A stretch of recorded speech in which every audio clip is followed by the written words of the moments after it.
Oh, Black Belt Barrister, hey, I hear you got the call to do a crossover video on the Charlie Veitch channel. Well, as your attorney, I advise you we're going to need an open top car. We're going to need a briefcase full of guarana powder. We're going to need 2 vials of espresso and maybe some Hawaiian shirts. And most of all, we need to be armed to the teeth.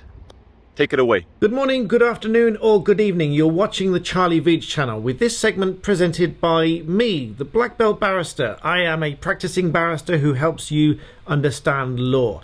So I've promised to do a short segment here for Charlie Veitch, talking about juries from his recent experience going into the Crown Court, which you're probably no doubt aware of.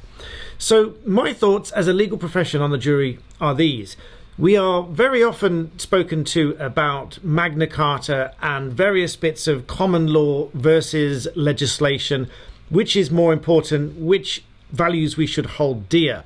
And if anything, it is these sections of Magna Carta that refer to trial by jury that we should hold most dear. And I'm going to explain, as a professional, my reasons why. So first of all, the sections in Magna Carta that are still relevant today, of only 4 of the original clauses left. These 2, the famous ones, 39 and 40, read, "No man shall be seized, imprisoned, dispossessed, outlawed, exiled, or ruined in any way, nor in any way proceeded against except by the lawful judgment of his peers and the law of the land." In other words, trial by jury. Not to mention the rights afforded to you by Article 6 of ECHR, which is the right to a fair trial. Now, of course, there are various arguments made against juries. For example, they are typically unqualified. I say typically because I could well be called upon to sit on a jury as a qualified and practicing barrister. Even judges can sit on a jury, although there was one very funny case where a judge happened to be the presiding judge of the court, decided to hear that case and thus made the representations that he could not sit on that particular jury. However, we retain the jury. In my personal and professional opinion, we retain the jury because if we are going to punish someone for a crime, for doing something criminally wrong, which attracts a fine, curtailment of freedom, which can either mean limitations of where you go or, in the worst cases, prison time, then we had better be right about that decision. And the fundamental principle underpinning how we do that today is that the trial is made up of 12 randomly selected members of the public representing your community to try you fairly based on the evidence and without bias or prejudice. Not everyone is eligible for jury service, but anyone who is eligible may well be called. There is a certain age requirement. There's a requirement to be mentally stable and not disqualified in any other way.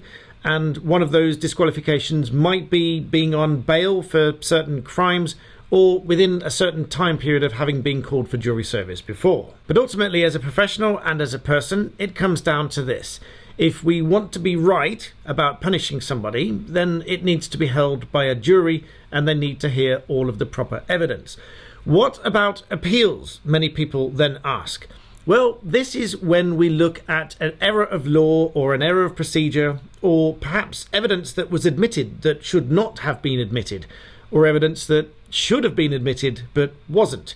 And so if any of these things mean that the jury's decision, the jury's verdict, is unsafe, as it's known, then that verdict can be quashed. For example, if there was unfair evidence within the trial that should not have been in the trial, and the jury came to a decision based upon that evidence, then the appeal might be on the basis that the evidence was unfairly admitted, should not have been admitted, and therefore the jury's verdict is unsafe. This might be, for example, if there's a question as to the admissibility of evidence based on the chain of custody of a certain piece of evidence, and thus it cannot be established with certainty that it's the same piece of evidence, but that's the key piece of evidence that the jury decided on, then of course that might render the verdict unsafe. They might have convicted somebody on the basis that this was the real evidence. when it couldn't be proven. And so if evidence got into the trial that should not have been, that might be one of the reasons for an appeal. By way of example, so we have these mechanisms and fail-safes within the system. We have the appeal system for that reason.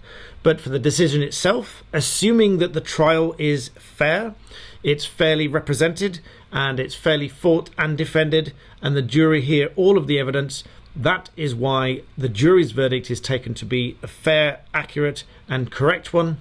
That is why we retain the jury for criminal trials, and in my view, that is a fundamental principle of the justice system. So I hope you found that interesting. Please make sure you smash the like button here on the Charlie Veitch channel. And if you want to hear more from me, jump over to my channel on Black Belt Barrister and subscribe there, and I'll help you understand law. Thank you for watching.